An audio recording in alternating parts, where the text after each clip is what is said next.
اور اگر آپ کو یاد ہو کہ ماضی میں تو یونینز ہوتی تھی اسٹوڈنٹس یونینز وغیرہ، وہ پھر جنرل ضیاء صاحب کے کارنامہ تھا کہ انہوں نے وہ بند کر دی، جس کی وجہ سے ایک گیپ پیدا ہوا، جو ایک اسٹوڈنٹ لیڈرشپ تھی وہ نہیں پیدا ہو رہی، اور اتنے بڑے مارجن سے جیتا کہ مجھے چیئرمین رضوان جعفر صاحب نے کہا کہ بھائی یوتھ پارلیمنٹ کی جو ہماری 15 سالہ ہسٹری ہے، اتنے بڑے مارجن سے کوئی نہیں جیتا۔ ہماری جو یوتھ ہے وہ سوچتی کچھ ہے، ایکشن اس کے کچھ ہیں۔ تو بنیادی مقصد ہمارا تو پہلا جو ہے وہ یہی ہوتا ہے کہ ہم ان کو ان ایوانوں کے اندر پہنچائیں جہاں پہ عام آدمی نہیں جا سکتا، عام پبلک نہیں جا سکتی۔ السلام علیکم، وائس نیوز میں خوش آمدید۔ میں ہوں آپ کا ہوسٹ زریز چودھری۔ ناظرین، جیسا کہ ہم جانتے ہیں کہ یوتھ پارلیمنٹ نے ہماری یوتھ کے لیے اور نئی جنریشنز کے لیے کافی کام کیے ہیں، ان کو پرنسپل سکھائے ہیں، ڈسپلن دیا ہے، ان کو ہیبٹس سکھائی ہیں اور ان کے لیے کافی اچھے کام کیے ہیں۔ ان کی کیا اچیومنٹس ہیں، ان کے کیا گولز ہیں، آج ہمارے ساتھ پنجاب یوتھ پارلیمنٹ کے پریزیڈنٹ مسٹر عبدالقادر صاحب موجود ہیں۔ ان سے بات کریں گے کہ اس یوتھ کا آخر کیا مقصد ہے اور یہ آگے کیا کام کرنے والی ہے۔ تو آئیے ان سے بات کرتے ہیں۔ السلام علیکم سر۔ وعلیکم السلام۔ کیسے ہیں آپ؟ ٹھیک ہیں؟ الحمدللہ میں ٹھیک ٹھاک۔ آپ یہ بتائیں کہ یہ پروجیکٹ کب لانچ ہوا اور کیا سوچ کے آپ نے یہ پروجیکٹ سٹارٹ کیا؟ دیکھیے 2005 میں رضوان جعفر صاحب نے کراچی سے اس کو لانچ کیا، اور اس کا بنیادی جو مقصد تھا وہ یہی تھا کہ ہم نے یوتھ کو امپاور کرنا ہے، ہم نے یوتھ کو موٹیویٹ کرنا ہے۔ اور اگر آپ کو یاد ہو کہ ماضی میں تو یونینز ہوتی تھی اسٹوڈنٹس یونینز وغیرہ، وہ پھر جنرل ضیاء صاحب کے کارنامہ تھا کہ انہوں نے وہ بند کر دی، جس کی وجہ سے ایک گیپ پیدا ہوا، جو ایک اسٹوڈنٹ لیڈرشپ تھی وہ نہیں پیدا ہو رہی تھی۔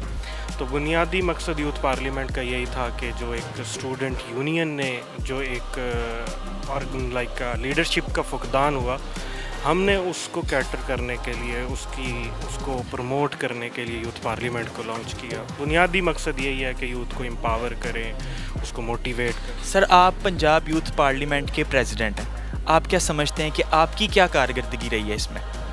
جی الحمدللہ، میں نے آپ کو تھوڑا سا ایکسپیرینس بتا دوں۔ ایک یوتھ پارلیمنٹ بنیادی طور پر ایک ایسا پلیٹ فارم ہے کہ عام طور پہ اگر آپ کسی بھی آرگنائزیشن میں دیکھیں تو کوئی بھی آرگنائزیشن میں جو اوپر آنے کا جو ایک سٹرکچر ہوتا ہے وہ بہت ہی مشکل ہوتا ہے۔ میں نے 2019 میں یوتھ پارلیمنٹ کو جوائن کیا اور 21 میں اس کا پریزیڈنٹ میں نے کنٹیسٹ کیا، اور میں نے بہت بڑے مارجن سے جیتا، اور اتنے بڑے مارجن سے جیتا کہ مجھے چیئرمین رضوان جعفر صاحب نے کہا کہ بھائی یوتھ پارلیمنٹ کی جو ہماری 15 سالہ ہسٹری ہے، اتنے بڑے مارجن سے کوئی نہیں جیتا۔ مطلب ود ان 2 آورز میں یوتھ پارلیمنٹ پنجاب کا پریزیڈنٹ بنا۔ سر یہ بتائیں کہ اس پوری پارلیمنٹ کی، اس پوری آرگنائزیشن کی اب تک کی کیا اچیومنٹس ہیں؟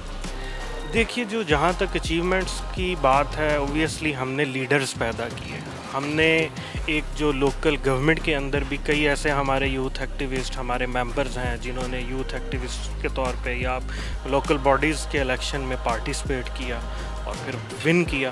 تو یہ ہے بنیادی، ہم نے یہ ہماری اچیومنٹ ہے۔ پھر ہم نے کراچی میں بہت بڑے ایونٹس کیے۔ پھر ہمارے 3-4 اگر آپ کہیں اس پہ کہ پروجیکٹس ہیں، ایک ہمارا ہے یوتھ پارلیمنٹ ہے، دین ہماری ٹین پارلیمنٹ ہے۔ ہم نے بنیادی ایک جو ایلیمنٹس دیا وہ یہ کہ آپ ٹین پارلیمنٹ کا کانسیپٹ پاکستان میں ہم نے دیا، اور اس کے علاوہ جدید لاہور کی بات ہے، جدید کراچی کی بات ہے۔ دیکھیے نا، میں اگر جدید لاہور کانفرنس کرواتا ہوں تو اس کا بنیادی مقصد یہی ہوتا تھا کہ ہمارا کہ جو لوکل لاہوری ہے اس کا اور ایک MNA MPA کا ہم انٹریکشن کرائیں، ہم بتائیں کہ جو لاہور کو آپ کس طرح ترقی یافتہ بنا سکتے ہیں، کن کن بنیادوں پر آپ اس کو ڈیولپ کر سکتے ہیں۔ تو کافی کام کیا الحمدللہ، ہم نے کافی اچیومنٹس ہیں ہماری، اور کئی ایسے لیجسلیشن کے اندر جو لکوناز رہتے تھے گورنمنٹ لیول پہ، سندھ گورنمنٹ میں، وہ ہم نے آئیڈینٹیفائی کیے۔ پھر ہم نے گورنمنٹ لیول پہ جا کے ان کو بتایا